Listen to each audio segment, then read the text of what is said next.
Hello, मेरा नाम मोहित मृणाल है और मैं ऑस्ट्रिया वियना में एक मास्टर स्टूडेंट हूँ। I am from India, Delhi. So ये वाला जो वीडियो है, this is regarding students residents permit renewal. पूरा प्रोसेस, क्या क्या करना है, कब कब क्या क्या एक्सपेक्ट कर सकते हो, और मेरे पर्सनल एक्सपीरियंस से टिप्स एंड ट्रिक्स। मैंने रिसेंटली अपना रेजिडेंस परमिट रिन्यू कराया है और एक हफ़्ते पहले मैंने कलेक्ट किया है कार्ड, तो पूरा मेरा प्रोसेस कंप्लीट हो गया है। इस चैनल को आप सब्सक्राइब कर सकते हो। अगर आपको और भी अलग अलग टॉपिक्स के ऊपर वीडियोस या इन्फॉर्मेशन चाहिए, आप अभी भी मेरी प्लेलिस्ट में चेक कर सकते हो। कुछ कुछ वीडियोस है जो कि आपके काम आ सकती है। Let's start. तो बेसिकली टाइमलाइन बहुत सिंपल है। आपको अपॉइंटमेंट बुक करनी है, डॉक्यूमेंट्स अपने रेडी करने हैं, जिस दिन की अपॉइंटमेंट है वहाँ जाके सबमिट करने हैं डॉक्यूमेंट्स। उसके बाद फिर अगर वो आपके कोई डॉक्यूमेंट्स में कमी है या फिर कुछ एडिशनल डॉक्यूमेंट चाहिए आपके केस टू केस बेसिस पे, तो फिर वो आपको वहीं पर बता देंगे। पहले वो वेटिंग रूम में वेट करने को कहते हैं, उसके बाद फिर जब ऐसा एनालिसिस करके उसके बाद फिर बता देते हैं कि आपको जो एक्स्ट्रा डॉक्यूमेंट्स चाहिए या नहीं चाहिए, और साथ में फ़ीस पे करने का बता देते हैं। तो इट्स क्यूआर कोड है, तो फिर उससे ऑनलाइन फ़ीस पे कर देना, और जो भी अगर पेंडिंग डॉक्यूमेंट्स है उसको जितना जल्दी मेल से भेज देना। उसके बाद फिर आपके प्रोसेस स्टार्ट होगा। और फिर बहुत दिन लगाते हैं, कुछ हफ्तों बाद। मेरे केस में आई गेस 2 हफ्ते लगे थे। उसके बाद फिर मेरे घर पे एड्रेस पे बाय पोस्ट उन्होंने कंफर्मेशन अप्रूवल का लेटर भेज दिया था। उसके साथ भी एक 20 यूरोज़ का पेमेंट का क्यूआर कोड था, may be for card issue. And उसको करके उसके फिर कलेक्शन की डेट भी उसमें मेंशन थी। जा करके बस कलेक्शन वाले डेट पे पुराना आरपी देना है, अपना लेटर दिखाना है, और उसके बाद फिर नया आरपी मिल जाएगा। That's it. One by one जाते हैं। सबसे पहले बुक अपॉइंटमेंट कहाँ करनी है। ये एक लिंक है, मैं आपको डिस्क्रिप्शन में ऐड कर दूंगा। बहुत इंपॉर्टेंट लिंक है, इसी पे सारी इन्फॉर्मेशन मिल जाएगी। इधर उधर हाथ मारने की ज़रूरत नहीं है। जो मैं एक्सप्लेन कर रहा हूँ वो भी इसी पे लिखा हुआ है, एज इट इज़ तो नहीं, बट हाँ ऊपर ऊपर से वैसे ही लिखा हुआ है। तो ये प्रोसीजर वाले सेक्शन में जाओगे, उसके बाद फिर देखोगे कि आप वियना में कौन से डिस्ट्रिक्ट में रहते हो, ठीक है। एंड उसके बेसिस पे उनका जो लिंक है वहाँ पर जा कर के अपॉइंटमेंट बुक कर लेना। फॉर एग्जांपल एक एक एक एक बंदे की अपॉइंटमेंट चाहिए, ये डेट की चाहिए मुझे, 23 की। एंड देन वो बता देंगे क्या क्या स्लॉट्स खाली हैं। एक स्लॉट में एक ही बंदा बुक कर सकता है, 20 मिनट का स्लॉट है, दैट्स इट, ईजी। अब आते हैं नेक्स्ट पे, which is documents. Application form. Application form भी यहीं पर मिल जाएगा आपको, इसी के ऊपर ये रहा।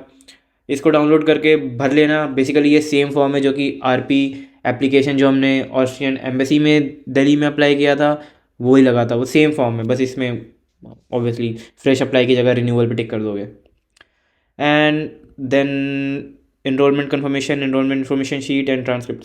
बेसिकली ट्रांसक्रिप्ट वगैरह चाहिए नहीं, बट मैं तीनों ले गया था। इन्हें बस इनरोलमेंट कन्फर्मेशन चाहिए कि आप अगले सेमेस्टर के लिए इनरोल हो चुके हो। तो एक चीज़ और करना है कि अगले सेमेस्टर की फ़ीस पे कर देना, उसके बाद इनरोलमेंट कन्फर्मेशन निकालना, तभी उसमें दिखेगा कि रजिस्ट्रेशन कंटिन्यू हो चुकी है आपकी, एंड उन्हें वही चाहिए। उसके बाद फिर पासपोर्ट एंड कॉपी, और passport front and last page का फोटोकॉपी, बेसिक चीज़।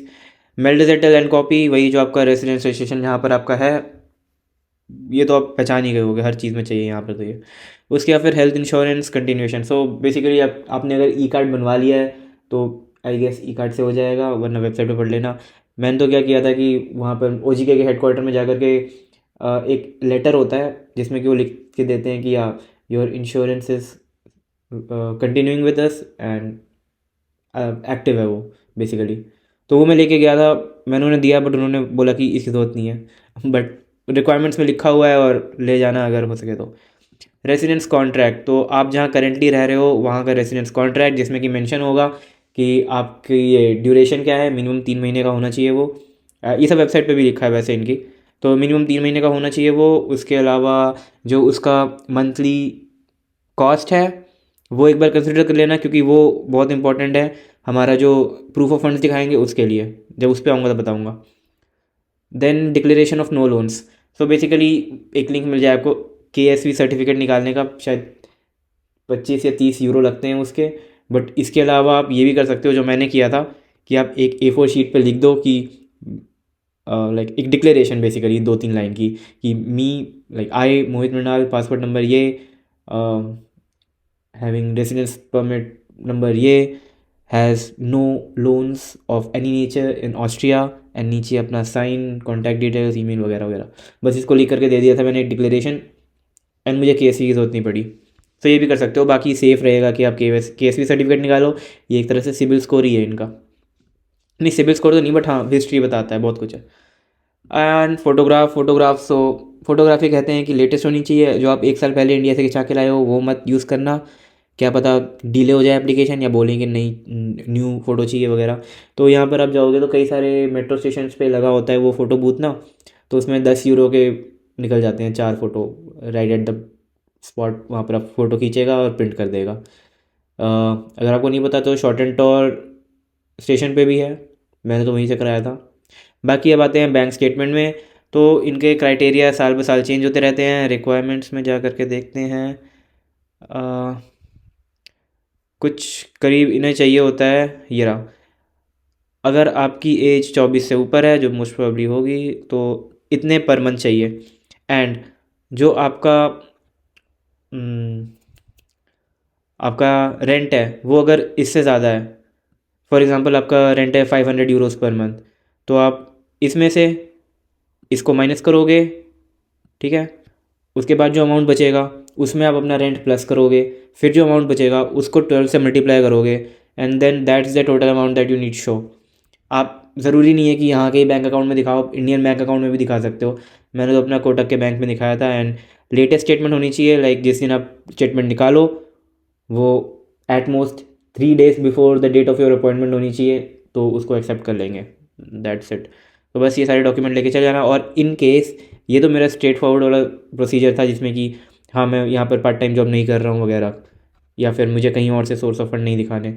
अगर ऐसा आपका सीन है कि यहाँ पर कोई एम्प्लॉयर है आपका, तो उसके अकॉर्डिंग आपके डॉक्यूमेंट्स थोड़े चेंज हो जाएंगे। तो उसके लिए आप इसको थॉरली रीड कर लेना, क्योंकि इसमें बता देते हैं कि एम्प्लॉयर के साइड से सैलरी स्लिप वगैरह का क्या सीन है, क्योंकि वो तो यार बहुत अलग अलग है, उसको जनरलाइज करके मैं नहीं बता सकता। एंड मेरा एक्सपीरियंस भी नहीं है obviously. So straight forward case में तो यही है, अगर आपके पास बैंक अकाउंट में पैसे पड़े हैं तो बस ये ऐसे करके दिखा दो। एंड या जो आपने यहाँ पर बुक कमिटमेंट की थी उसी दिन में जाओ इन पर्सन, और जा करके वहाँ पर सबमिट कर दो ये डॉक्यूमेंट्स। फिर फीस भी पे कर दो, 160 यूरो समथिंग है, वेबसाइट पे अभी मेंशन्ड है ये। उस समय चेंज हो जाएगा, पता जब आप देख रहे हो। देन बाय मेल वो पेंडिंग डॉक्यूमेंट्स अगर कुछ है तो कर देना, वरना फिर आ जाएगा आपके पास अप्रूवल का लेटर। और 20 यूरो के फ़ी का QR कोड भी होगा उसी लेटर में, पे कर देना। और ये फ़ी कम से कम आपके कलेक्शन डेट के 5 दिन पहले कर देनी है आपको। तो मैं तो कहूँगा कि जब लेटर मिले तभी कर देना। एंड देन या collect your RP and that's it, simple. और कुछ तो नहीं है बताने के लिए। बाकी आपको मैं ये लिंक ऐड कर दूंगा डिस्क्रिप्शन में, सब कुछ इस पे मिल जाएगा। अगर जो भी मैंने बताया उससे कोई भी डेविएट भी हो रहा है तब भी यहाँ पे मिल जाएगा। सो या डू सब्सक्राइब द चैनल। अगर आपको और भी ऐसी वीडियोस चाहिए, या फिर आप यहाँ तक तो देख चुके हो तो इसका मतलब कि काम की तो लगी है वीडियो, तो लाइक कर देना। लाइक से आपको कुछ नहीं जाता है, मेरे चैनल की परफॉर्मेंस बढ़ जाती है। एंड या comment if you have any further questions. Share तो चलो क्या ही करोगे, ऐसे कौन भेजता रहता है RP रिन्यूअल की वीडियो किसी को, बट हाँ सब्सक्राइब एंड लाइक। या थैंक यू, बाय।